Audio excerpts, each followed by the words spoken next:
There's a story about Carl Jung that most people misunderstand. A woman once came to him completely shattered by betrayal. She kept repeating the same sentence over and over. "I don't understand how they could do this to me." She wasn't crying because someone lied to her. She was crying because the person she imagined never actually existed. And Jung noticed something disturbing. The pain wasn't coming from reality itself, it was coming from the collapse of fantasy. Because deep down, the human mind does something dangerous with people it admires, loves, fears, or desires. It fills in the missing parts. You meet someone confident, and your mind assumes they are loyal.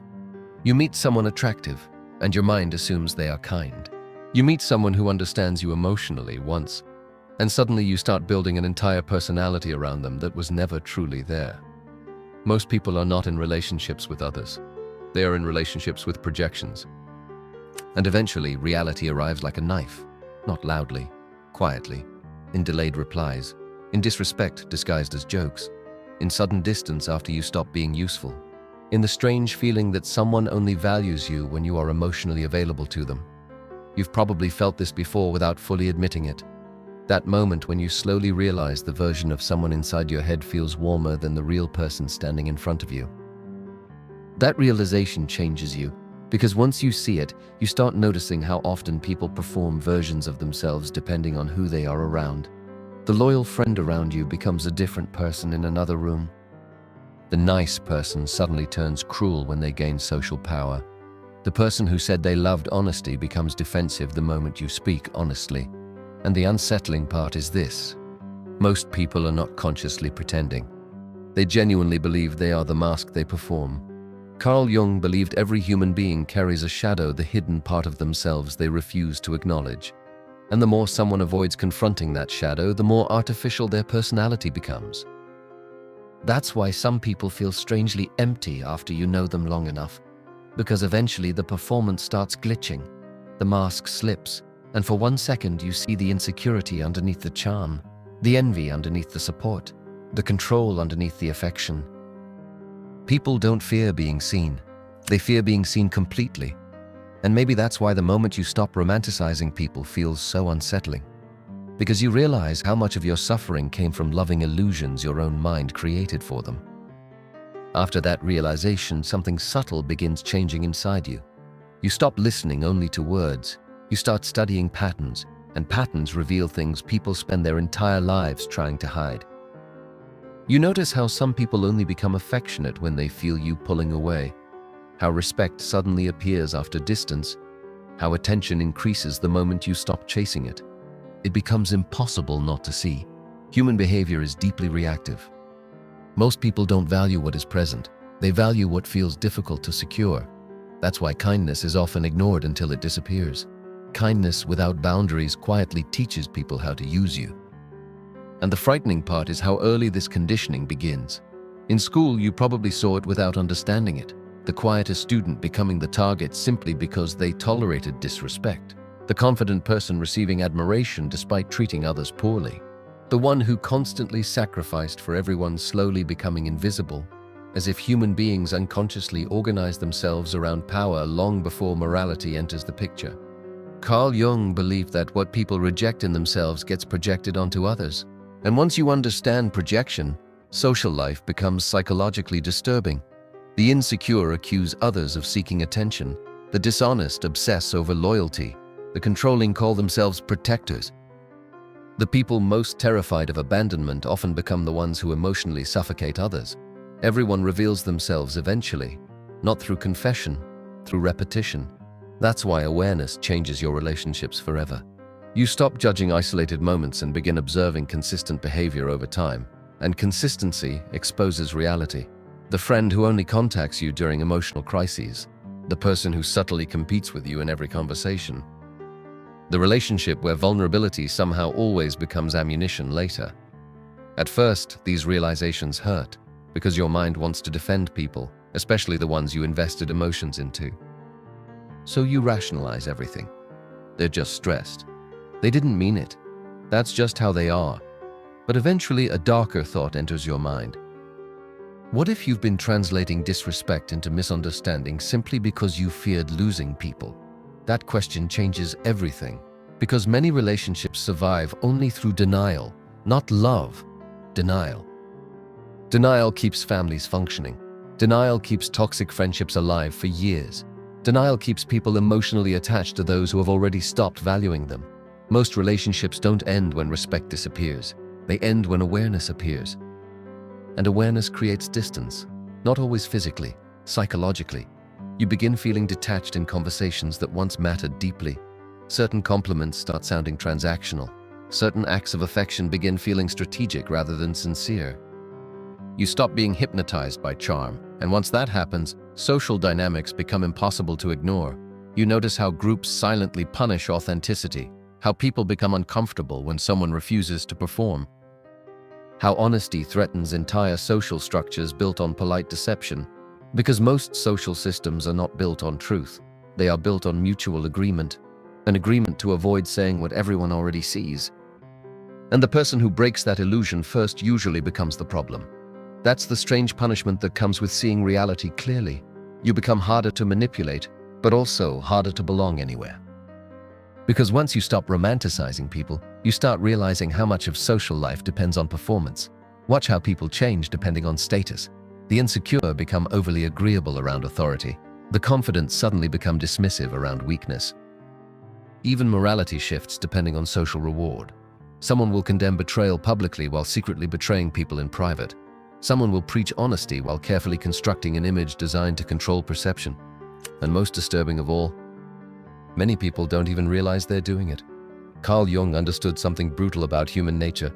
The ego will protect its self-image at almost any cost. People want to believe they are good. So instead of confronting their darkness, they create explanations for it. Cruelty becomes being honest. Manipulation becomes love. Control becomes protection. Jealousy becomes concern. The human mind is terrifyingly skilled at disguising its true motives, especially from itself. That's why some of the most dangerous people are not the openly malicious ones. They are the ones completely convinced of their own innocence. And if you've lived long enough, you've probably encountered this type of person before. The friend who constantly tears you down for your own good. The partner who makes you feel guilty for needing space. The person who creates emotional chaos, then acts wounded when you react to it. They drain your energy while maintaining the image of being the victim.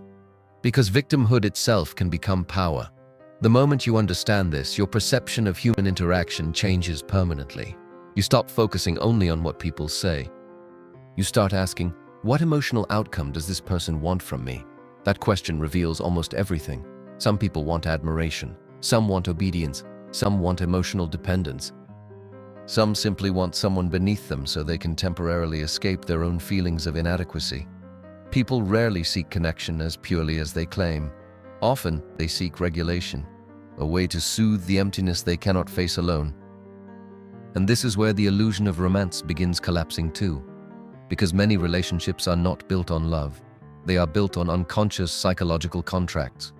I will make you feel valuable if you make me feel wanted. I will save you if you never leave me. I will admire you if you protect me from loneliness. This is why people change so suddenly once the emotional transaction stops benefiting them. Not because they became different overnight, because the mask was attached to a condition, and conditions eventually reveal themselves. You can see this most clearly after success, failure, or transformation. Become successful, and hidden envy appears. Become vulnerable, and hidden disrespect surfaces. Set boundaries, and hidden entitlement reveals itself. Nothing exposes human nature faster than changing the role people assigned to you. The quiet person becomes confident. The agreeable person starts saying no. The insecure person begins healing. Suddenly, the people who claim to love them start becoming uncomfortable. Why? Because some relationships were unconsciously built around your weakness. People don't always love who you are becoming. Sometimes they love who you used to be when you were easier to control, and that realization doesn't make you hate humanity. It simply removes the fantasy. Once the fantasy disappears, loneliness starts feeling different. Not heavier, sharper. You begin realizing that being surrounded by people and being understood are completely different experiences. Some of the loneliest people have active phones, crowded rooms, relationships, conversations every day. But nobody around them truly sees them beyond utility identity, or expectation. And maybe you felt this before without knowing how to describe it. That strange exhaustion after socializing. The feeling that you were present physically but absent psychologically. Like you spent hours performing a version of yourself that kept everyone comfortable while the real you remained hidden underneath. Carl Jung believed that the greatest burden a child must bear is the unlived life of the parents. But the same pattern continues everywhere in adulthood too. Society rewards masks early. Be agreeable, be attractive, be successful, be useful, be emotionally digestible. Slowly, people stop asking themselves who they truly are and begin asking a more dangerous question. What version of me gets accepted fastest? And once a person builds their identity around acceptance, authenticity starts feeling threatening. That's why genuinely self-aware people often make others uncomfortable without trying. Their presence exposes performance. A person who no longer desperately seeks validation becomes difficult to control. A person comfortable with solitude becomes difficult to manipulate. A person who sees through emotional games stops feeding them, and people notice this immediately, even if nobody says it out loud. There's a reason some individuals lose friends after becoming more confident, disciplined, or emotionally independent. Growth changes social balance. The insecure friend suddenly feels inferior. The controlling partner loses influence. The attention seeker no longer receives constant reassurance. And beneath all of this sits a disturbing truth most people avoid confronting. Many relationships are held together less by love and more by unconscious mutual dependency. One person needs admiration, the other needs purpose. One needs emotional rescue, the other needs to feel needed. It functions until one person evolves. Then suddenly the relationship begins cracking in places nobody expected, because awareness destroys unconscious contracts. This is why healing can feel socially dangerous. When you stop tolerating disrespect, manipulative people call you selfish. When you stop over-explaining yourself, insecure people call you distant. When you stop chasing approval, some people lose interest entirely. Not because you became worse, because your role changed. And most human relationships are far more role-based than people want to admit. The funny friend, the strong one, the listener, the helper. The moment you stop performing your assigned role, people react as if you violated an invisible agreement, because in many cases, you did.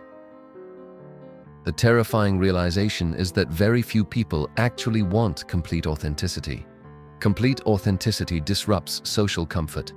Imagine if everyone openly admitted their jealousy, insecurity, need for validation, hidden resentment, fear of abandonment, desire for control. Most relationships would collapse under the weight of honesty, so society survives through partial truth, carefully managed masks, polite performances, mutual avoidance. And the person who begins seeing this clearly often goes through a strange psychological shift. They stop feeling shocked by human behavior because they finally understand it. And understanding human nature too deeply creates a dangerous temptation.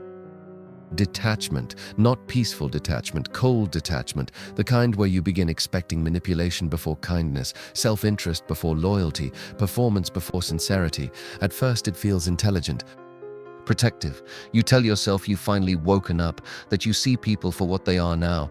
But this is where many people misunderstand Jung completely, because seeing the darkness in others is only half the journey. The real horror begins when you recognize the same darkness inside yourself. That moment usually arrives quietly. You catch yourself enjoying someone's failure, feeling secretly validated when another person becomes insecure around you, withholding affection to regain control, performing confidence while hiding fear, pretending not to care because caring feels dangerous, and suddenly the image of yourself as different starts collapsing too. That's the shadow Jung warned about, not evil, hidden humanity. The parts of yourself you separated from your identity because they felt unacceptable. Jealousy, neediness, ego, manipulation, cruel fantasies, the desire to dominate, the desire to be worshipped, the desire to be chosen over others. Most people spend their entire lives pretending these impulses don't exist. But repression does not destroy darkness. It buries it alive, and buried things influence behavior from underneath.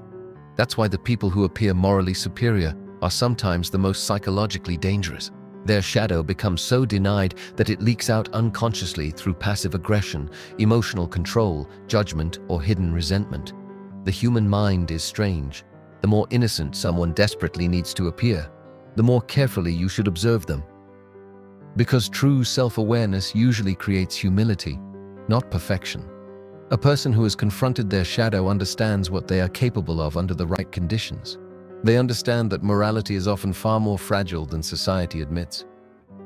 Place enough fear, humiliation, power, loneliness, or desire into a human being, and behaviors change quickly.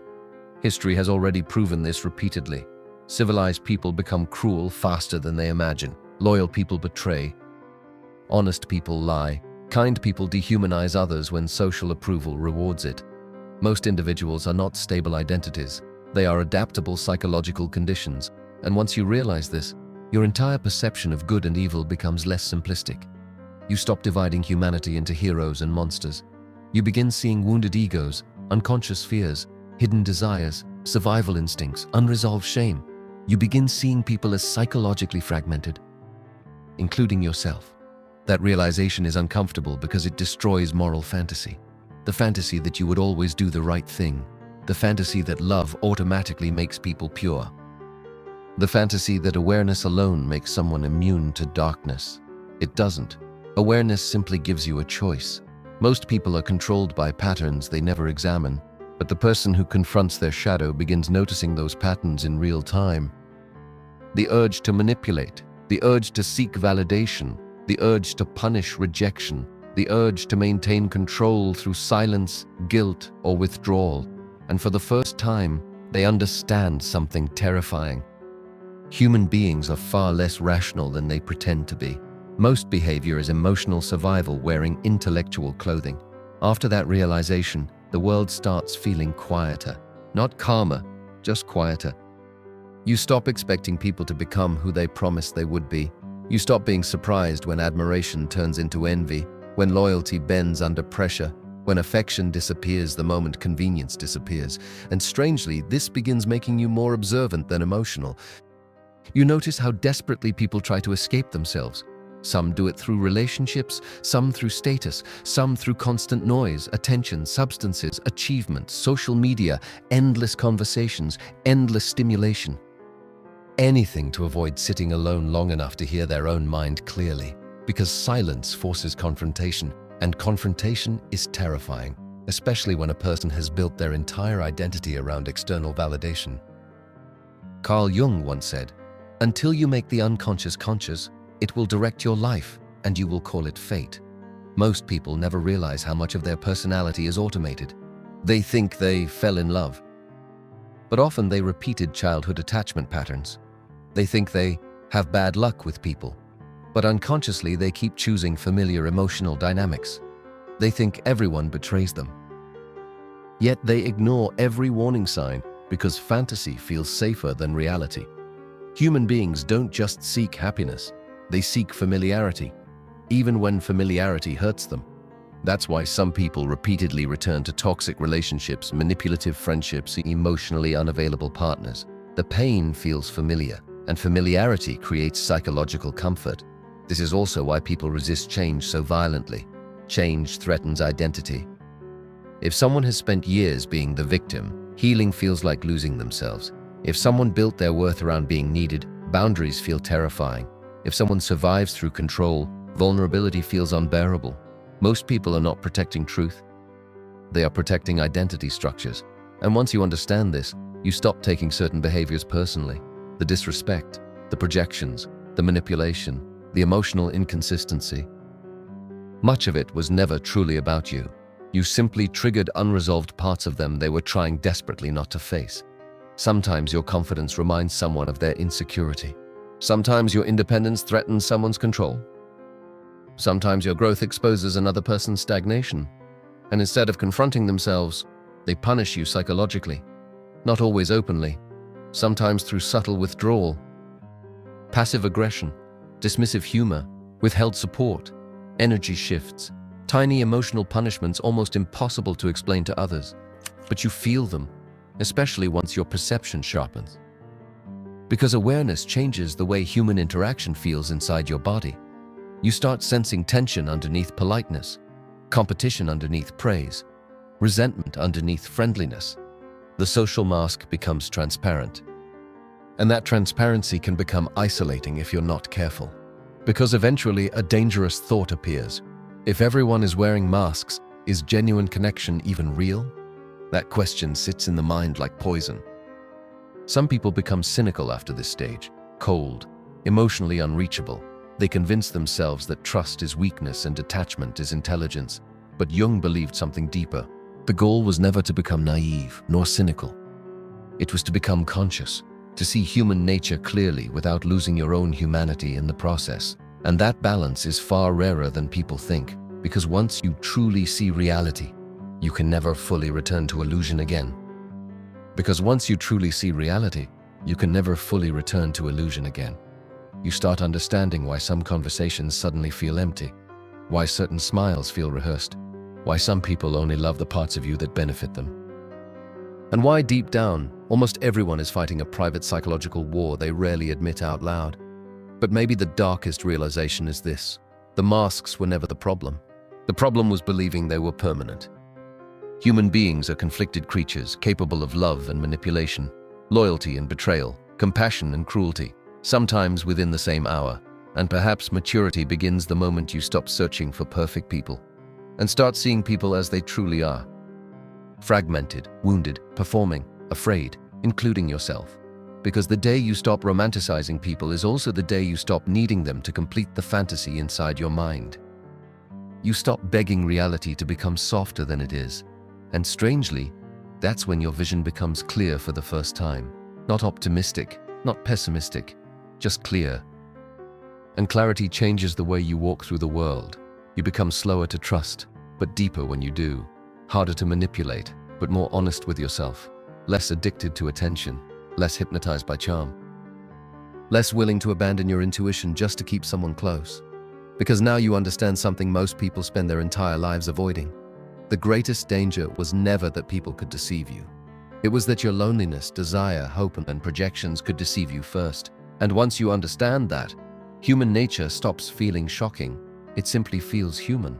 If this made you realize something uncomfortable about people or about yourself, leave a comment with the word "aware."